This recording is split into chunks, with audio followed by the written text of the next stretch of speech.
Good morning, folks. I'm Roland Martin. Next on NewsOne Now, New Orleans has its first female mayor in 300 years. Councilwoman LaToya Cantrell beat her opponent by 60% with the vote Saturday in a runoff election. We'll talk about that for the Big Easy. Also, Reverend William Barber and other pastors go to Alabama blasting Roy Moore, saying he does not represent the interest of Christians. We'll talk about why Alabama faith leaders are now calling Moore unfit to serve. Also, former interim Democrat National Committee Chair Donna Brazile has a tell-all book about the Hillary Clinton-Bernie Sanders contest and also the hacks that took place inside the DNC by Russia. She will join us for a simulcast with the Tom Jordan Morning Show, breaking down her tenure in the DNC and also what is next for the party. Civil rights activist Reverend Jesse Jackson Sr., the battle of his life. He announced Friday he's fighting Parkinson's disease. We'll give you the details on that on the show as well. Also, folks, in our second hour, the fight for voting rights versus voter suppression in North Carolina continues as Republicans are defying a Supreme Court decision that says districts there must be redrawn because they discriminate against African Americans. Plus, we'll talk about the case of a brother who was an athlete in prison in China for more than a year. And the push to gain attention for his case. We will talk to his mother on the show, plus his Fit Live Win Monday. And I know y'all about to go crazy for Thanksgiving, but we got some tips where it won't be as bad when it comes to your diet. It's time to bring the funk. NewsOne Now, TV One. Let's go.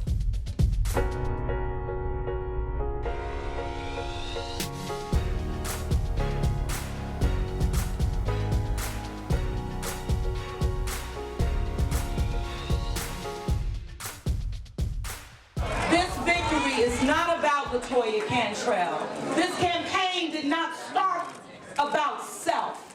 It only started with and has been rooted in the people of the city of New Orleans, which all of us represent here tonight. That was the victory speech of LaToya Cantrell, councilwoman in New Orleans, who became the first female mayor in the city's 300-year history.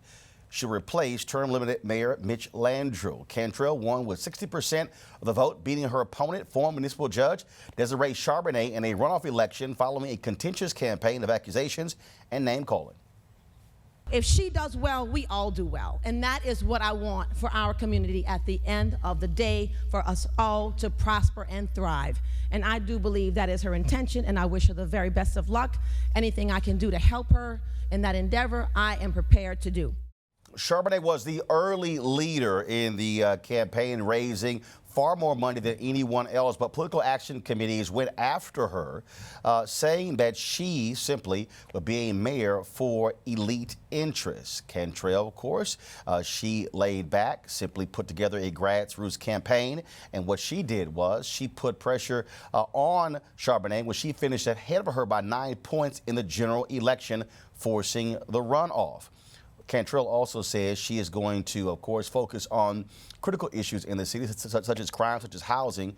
She also is not a native of the city, the first non-native mayor as well, moving to New Orleans from Los Angeles in 1990. Let's talk about it with our panel. Malik Boyd, host of Heart of the City Radio; Lauren Victoria Burke, political analyst and writer for NBC Black; Joseph Pinion III, spokesman for Republican.org and outreach chair of the New York State Young Republicans.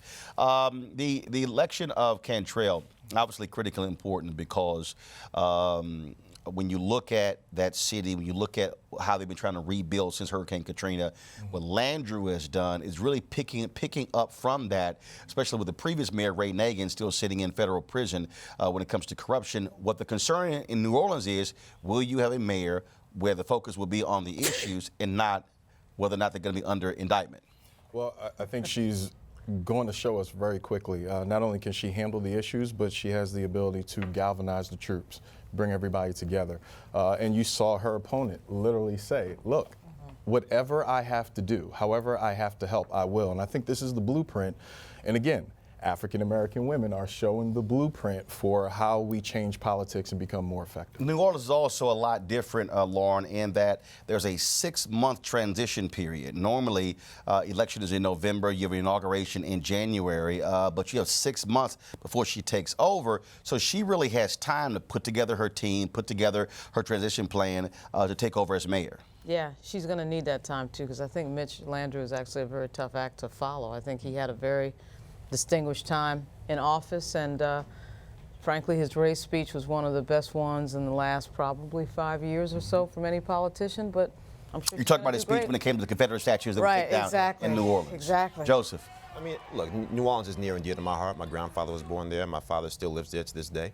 You know, it's important right now to get to the point where we're no longer picking winners and losers, making sure that we're going to have a plan moving forward that's going to help bring prosperity and opportunity to all the people in all the sections of New Orleans, many of which, in spite of the work that has been done there, are still very much in shambles. Well, hopefully that's going to come to pass. Well, speaking of winners and losers, folks are trying to ascertain that question in Alabama, where the race to become the next United States Senator has national implications. This weekend, more than 100 clergy members gathered at Tabernacle Baptist Church to denounce Roy Moore's policies and address recent sexual misconduct allegations that at least 9 women have levied against him, including a woman who says she was 14 years old. At the anti-Moore rally, Reverend Dr. William J. Barber called his candidacy a fight for the nation's soul. And there comes a time that we have to speak with prophetic authority and with a prophetic voice. And right now, we're in one of those times. I feel deep empathy for the women who have come forward to name and confront their abuser. At the same time, my soul grieves as a Christian minister for people who are fed such distorted views of Christianity and racism, and they are willing to support Moore no matter what. But I'm deeply troubled by Moore's determination to wrap his own painful policies and pain-causing ways in the theological claim of being like Christ. There is nothing Christian about the policies Moore has supported. They are as immoral as the terrible abuse he so vehemently denies. The rally comes just a day after more than 60 clergy members signed an open letter to Moore. They wrote, even before the recent allegations of sexual abuse, Roy Moore demonstrated that he was not fit for office and that his extremist values and actions are not consistent with traditional Christian values. The letter also pointed out his stance on ending Medicaid, the use of racial slurs, and his stance on the LGBT community. Moore continues to deny any wrongdoing involving sexual misconduct and calls the backlash against him a witch hunt. Over the weekend, a former police officer said it was well known that Moore liked young girls. That police officer was on the record. Also, 3 of the largest newspapers in Alabama have blasted Moore in editorials, with one running a front-page editorial saying he simply should not be elected. Back to our panel here. Joseph, I want to start with you. What is interesting about this is that you have white conservative evangelicals in Alabama who are quiet, who are defending Moore, who see Moore as this Christian warrior, and they literally are excusing his actions. He has not given consistent answers to these charges, and these are not folks who are making anonymous charges. These are women who are on the record. We have folks who are saying that he has been banned from a mall there in Alabama because of his penchant for young women. That is actually still in place. Here you now have a former police officer on record saying it was well known that he liked underage girls as well. Well, I think that we must confront the reality that there are some people who are willing to live on the wrong side of history no matter what. We've seen this throughout time, where you even go back to the earlier problems of Alabama, where you have people like George Wallace saying that, I draw the line in the dust, segregation now, segregation forever. And so we have to reconcile this horrible legacy of individuals who, again, are willing to turn their back on the undeniable, to deny or defend the indefensible, and get to the point where we as a society can come back and say, look, You cannot sit here and try to brush away pedophilia. You cannot sit here and act as if somehow the facts that are confronting us with you know, in such an audacious manner are just not there.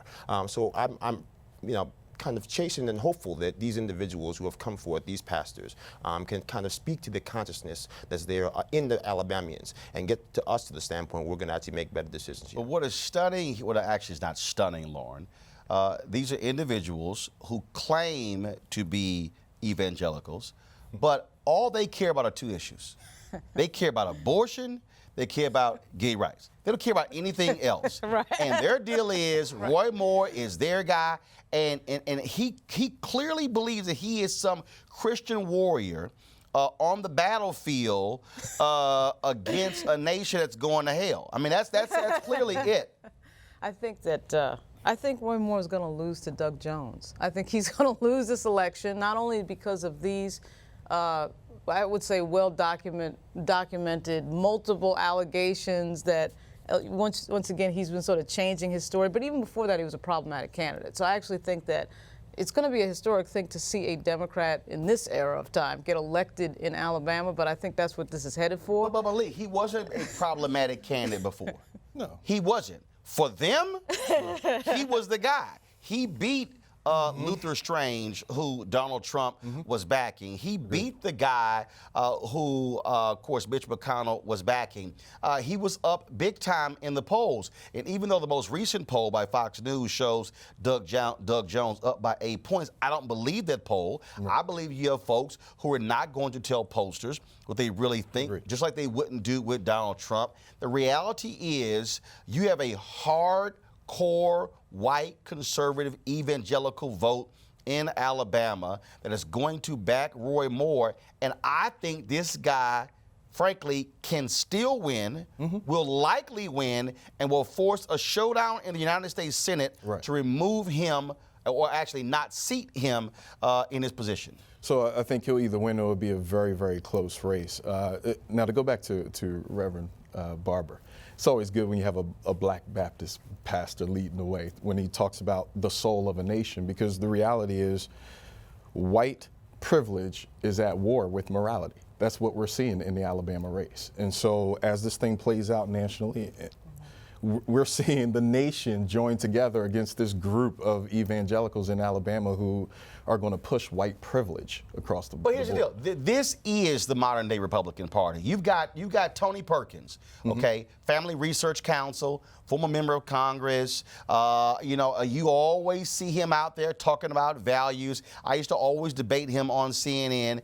Here you have now emails showing he was fully aware, Robert, of a state legislator in Ohio who had fondled a young man, kept it quiet, said nothing. The guy got elected. That legislator just resigned because he had, of course, he was a big-time family values conservative, but he had an inappropriate relationship with a man in his office, which the man said was consensual. Y'all can figure out what all that means. Perkins has said nothing. Franklin Graham, his only comment, I won't even call him Reverend Franklin Graham, because his only comment is, let's pray for Roy Moore and his families. This is simply exposing white conservative evangelicals for being the Christian frauds they are. I think what we're dealing with right now is kind of hypocrisy on steroids. And so that is a reckoning that has been coming not just within the Republican Party, but I think as a nation. And so to your point, I mean, I think in many ways it's much more profound than anything that would be kind of described as white privilege. I think it's really a matter of us as a nation being able to turn a blind eye to the suffering of other people. It is this kind of compounded apathy that we have been struggling with and really actually haven't invested the emotional capital to confront. But these are the people who just put Donald Trump in office, so why are we surprised at any of this stuff? I'm not surprised. They closed their eyes. They watched Donald Trump get elected. It was a moral fact coming out after a moral fact coming out. So, and evangelicals stay quiet because they want to be in power. They want to control things. And here's what they care about. What they care about are conservatives on the federal bench. Right. Agreed. The very people Mitch McConnell is rushing through Even one guy who's only been a lawyer Right. 3 years, Right. Who's a who has blogger. never, Right. who's a blogger, Right. who has never filed a motion, not arguing a case. Right. He's never filed a motion. Right. And all of those people who praised Jeff Flake for standing up for his speech, he voted for this guy. Sassy voted for this guy. Tom Tillins voted for this guy. Right. It's about power. Malik. It is about power. But to go back to the white privilege piece, if this was a black man, he would be, massacred at the stake, regardless if it was of. a black man. First, Which you wouldn't we have. ain't even gonna go there. But you understand my point. Come here. You understand my point. Hell, So if Trump was black, he wouldn't even made the announcement. Right, But that's how that goes. Hold tight 1 second. We come back, folks. We'll talk to Donna Brazile about her new book, Hacks. Did black voters get a short shrift? Also, was she disrespected by the Clinton campaign? We'll break it all down next. NewsOne Now, TV1.